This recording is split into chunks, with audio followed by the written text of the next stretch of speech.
Department of Antiquities and Museum in Kuwait celebrated their Kuwait Sailor Day in February 1986 by documenting the traditional ceremony of the returning diving ships from their voyages, Al-Kafal, and by raising the sail on the traveling ships before the beginning of the trips in India and Africa. Oops! By the way guys, if you are new to this channel, I am Rich Londons, your content creator. This channel will discuss about arts, culture, heritage, life stories, and of course, some of the product reviews. So please join me in my journey here in Kuwait by simply smashing subscribe or follow button. And if you have any concerns pertaining to this vlog or any product reviews, just let me know, drop a message down below, and I'll make it a point that I will go to you right away. The video you are showing now is filmed from Samsung Galaxy S23 Ultra, but disclaimer lang po, this is not a paid trip by the Samsung Galaxy S23 or any. I'm just having fun using this Galaxy S23 Ultra and I found it perfect for my vlogging.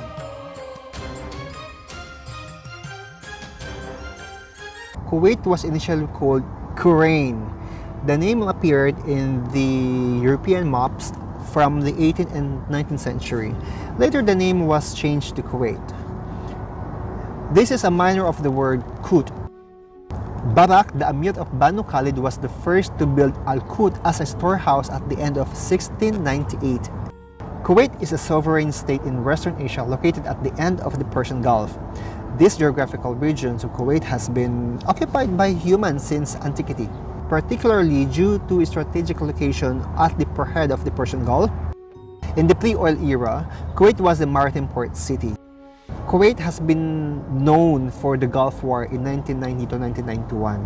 In the late 18th century, Kuwait was haven for Basra merchants. Fleeing Ottoman persecution, Kuwait was the center of boat building in the Persian Gulf. Kuwaiti also developed a reputation as best sailors in the Persian Gulf. Wow! The pearl diving and fishing was one of the means of living of the Kuwaiti forefathers. Diving was a main craft in the old city of Kuwait as a source of livelihood, and most of its men used to go with the diving ships in early June, the beginning of the season, and move between diving sites during the 4-month voyage to collect pearls. The pearl diving or gas was considered one of the most important jobs since the people of Kuwait relied heavily on the pearl industry to make ends meet.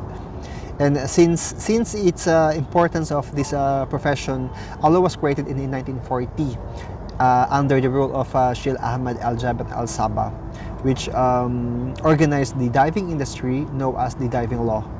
This was regulated the relation between divers and sea captains in terms of responsibility and financial obligations. If divers are hard workers for pearls, then there is what they call tawash. Tawash is a pearl merchant who buys pearl from diving ships while being in the diving sites. And after the dive is over, he travels them to pearl trade centers to sell in India. That's why Kuwait and India are very close countries back then. The finest types of pearls are the Jiwan and the Shiraim, as they are distinguished by their color, size, and cluster. Though they have great and hard-working divers, but who from the guys built their ships? The Kuwaiti skills in shipbuilding back then are renowned throughout the Indian Ocean. From the woodcutter, or what they called Al-Shara, this one. He is carpenter specialized in cutting big-sized woods and logs that transform them into ships and sheets with different thickness and each according to demand to be used in different types of wood crafts, such as this ship's doors and windows and household furnitures. The woodcutters use large saw that reaches to about 2 meters in length. They start with building a scaffolding made of thick wood called badan, to lay on top of its large size square wood that is needed to be cut. And this one, the woodcutter sits on the top of the badan, holding with both hands the saw, facing him in the other side. A woodcutter holding the other end of the saw to assist him in the process of cutting the large size of square wood. Most of the woodcutters work closer to seashore to be near the stores that sell big size wood that are difficult to transport to far areas. So if you could imagine the people who are selling the big wood are close to the seashore, and the shipbuilders are also staying there close to the seashore, so at least it will be easy for them to trade buying woods and building the ships. In this video, the shipbuilding is what they call Khalafa. Kuwait has been famous since ancient times for the manufacture of sailing ships. That's very good. And this craft was called Al-Khalafa. Khalafa's diligent work, which is no less important than the rest of the activities for which Kuwait was famous in the past era of time, and contributed a Kuwaiti sense of pride to be compared to the ancient nations in the extent of industries. Those in charge of this craft played a key role in providing the main business sectors in Kuwait over those centuries with their needs of ships of various types of sizes to carry out the various works on which the Kuwaiti economy depended. During that era, pearl fishermen also used their Kuwaiti-made ships to dive on pearls in the various Gulf region, in addition to transporting them to sales centers. While many commercial and craft activities relied on other types of ships to accomplish their various works, which included, for instance, transporting water from Shat al-Arab to Kuwait, transporting sands from coast of Kuwait to other side of Arabian Gulf coast in Abadan, and transporting the rocks used in construction from the northern coast of Kuwait to the city. In addition to fishing and short commercial travels on the Gulf ports called Al-Qatas, each ship was manufactured with precision to fulfill the specific purpose for construction, and it was adapted to perform that role efficiently and effectively. The Ustad, or the master mason, was the engineer who is experienced in designing ships of various types and directs and follows up with this experience on the masons while building the ship. Catching net industry. These fishing nets were used for catching fish and birds. They were in the past manufactured locally. Nets had a special specification and name each according to its type and use. These nets were made of cotton strings that were woven locally or imported from India. And the following are a few types of the fishing nets: Al-Taruf, Al-Lik, and Al-Kufa. The Al-Kandari is the person who carries drinking water to the people's houses using two metal cans which one attached to the end of a stick balanced on his shoulder. He fills the cans, it was called Kuwaiti, with water from ship's boom, arriving from Shat al-Arab and docking at several small seaports called Al-Nika. The Kandari then moves to the neighborhoods to sell the water to clients' house. He transfers the water from his container to the containers at the house called Alila or Beh, and then returns back to the seaport for a new transport. If you could imagine how hard to secure water back then, imagine you are carrying 2 pails of water from one wooden stick from edge to edge, and then you're carrying it from the boom, from the boat, then going down to the island, and then bringing back again. You're going to transfer the water from your pail to the jars of the client, and if it's done, then you're going to go back again to the ship to carry again another water. Imagine how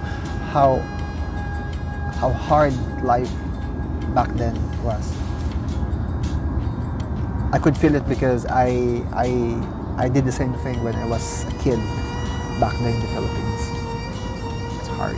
Now let's talk about the people who are running the ship, who are sailing the ship. Now this is the Al-Nawqata. The Al-Nawqata is the captain of the ship and the one that has the experience and wisdom. In the affairs of managing the ship and sailors, the skippers of diving are different from the skippers of traveling, as each of them has different tasks. The Majdami, or the chief sailor, receives order from the captain and directs the sailors to do their jobs. the seaport, or what they call Al Farda, is the only seaport in Kuwait until the beginning of the 50s. It is situated west of Safe Palace, and it is used to obtain all kinds of goods coming from overseas through the sea and supply the markets with their needs of consumables, arriving there around the clock. Al-Ablam are the small sailing ships that roam the two sets of the Gulf daily and bring them water from Shatt al-Arab. In addition to consumer products of every kind such as fruits and vegetables, also the cut-off ships come to the port, which are medium-sized sailing ships that reach the far Gulf ports in Iran, Bahrain, Dubai, and Oman to bring with their consumables. For most are which are dates, rice, wheat, also the goods coming from India and East Africa, and brought by the traveler Abwam. Abwam, plural for boom, are the large sailing ships that anchor in the open sea off the coast of Kuwait to deliver these goods to the port. They are called shashal, and it is regular in a singular shala. These are the map showing lines of the past trade from the Kuwait to Gulf, India, and East Africa. This map diving places Herat in south of Kuwait, and these are the historical documents issued by the Kuwaiti government back then. And for the captain's equipment and gadget.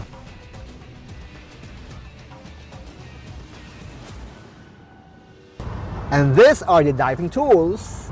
Al-Fitam, the nose clip, the clip made of goat horns or turtle shells that the diver puts on his nose so that water does not leak into his trachea while diving in each of pearl oysters. You know what, guys? Maybe that's one of the reasons why most of the Kuwaitis, they have a tall nose, because their forefathers, they have this clip that putting here while they are diving the pearl, and maybe that's why they do inherit from their forefathers the tall nose, because most of us, the Philippines, are flat nose. Sorry, not all. Aldayin, or what we call the basket, is a basket made of cotton threads and ropes worn by the diver around his neck to collect oysters while diving at the bottom of the sea. Al-Kabait, the gloves, leather gloves made of cowhide, worn on the tips of the 10 fingers to the diver to protect him from edges to sharp rocks on the seabed. And a weight made of stone or lead which his diver puts his foot in to make it easier for him to go down to the bottom of the sea. And the famous of all of their voyage, the Al-Naham, or the singer on board of the ship. With his sweet voice, he raises the morale of the sailors and encourages them to work for long and arduous hours without getting bored. I like this one.